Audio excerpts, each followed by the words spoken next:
Hi friends, welcome back to Nischala's kitchen. ఈ ఆధునిక యుగంలో కొత్తదనాన్ని కోరుకునే పిల్లల కోసం ఈ స్పెషల్ స్నాక్ చోలే మంచూరియా ఎలా తయారు చేసుకోవాలో చూద్దామా?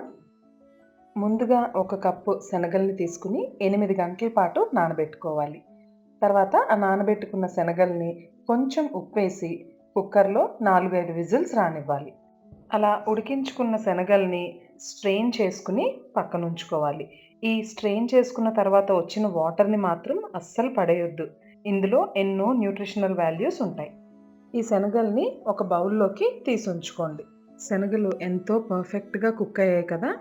ఇప్పుడు చనా మంచూరియాని కోట్ చేసుకునే స్టెప్. ఇక్కడ నేను 5-6 టేబుల్ స్పూన్ల వరకు కార్న్ ఫ్లోర్ తీసుకుని కోట్ చేసుకుంటున్నాను.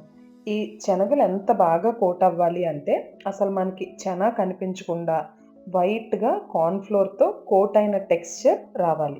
సో, ఫస్ట్ ఒకసారి ఇలా బౌల్‌లో చేత్తో అయినా కోట్ చేసుకోవచ్చు. లేదంటే బౌల్‌ని ఇలా కదుపుతూ అయినా కోట్ చేసుకోవచ్చు.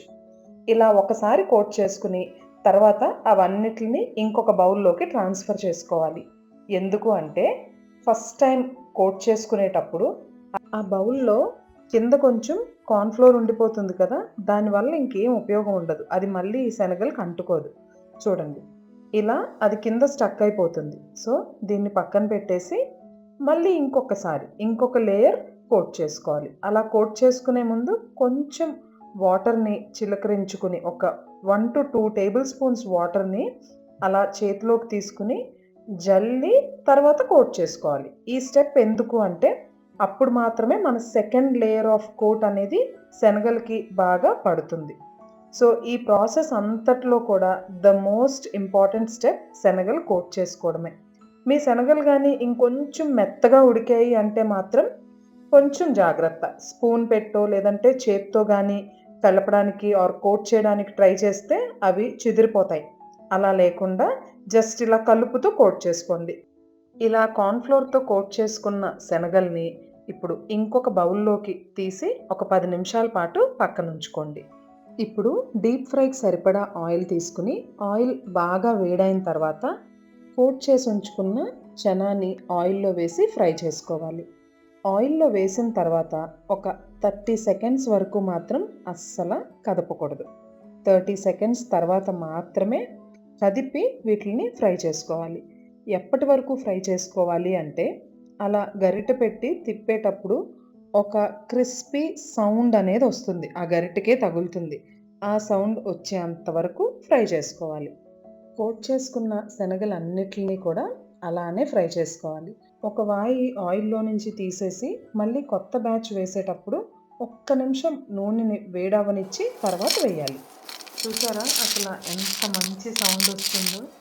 ఇలా క్రిస్పీగా ఫ్రై చేసుకొని పక్కనుంచుకోవాలి. ఇవైతే ఇలానే తినేయాలనిపిస్తది.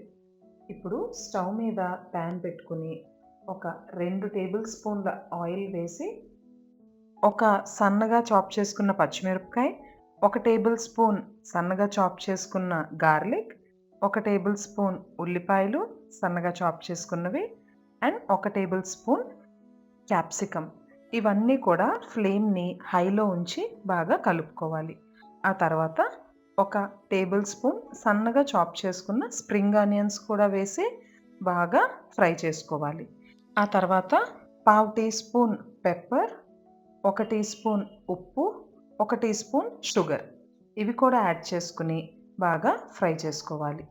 తర్వాత ఒక టీ స్పూన్ వెనిగర్, ఒక teaspoon black soya sauce and ఒక టేబుల్ స్పూన్ టొమాటో కెచప్‌ని కూడా వేసి ఒక్కసారి బాగా కలుపుకోవాలి.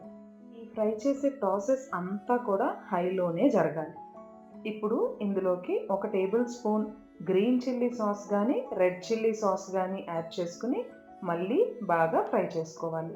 ఇదంతా కూడా చక్కగా కుక్ అయిన తర్వాత ఇందులోకి ఒక అర కప్ వాటర్‌ని వేసి వీటిల్ని వాటర్‌లో బాయిల్ చేయాలి.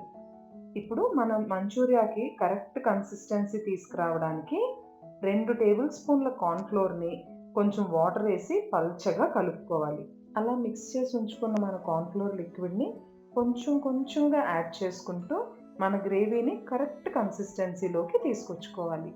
చూడండి అంతా ఒకేసారి మాత్రం వేసేయకూడదు. ఎంతవరకు అవసరపడుతుందో అంతవరకే యాడ్ చేసుకోవాలి.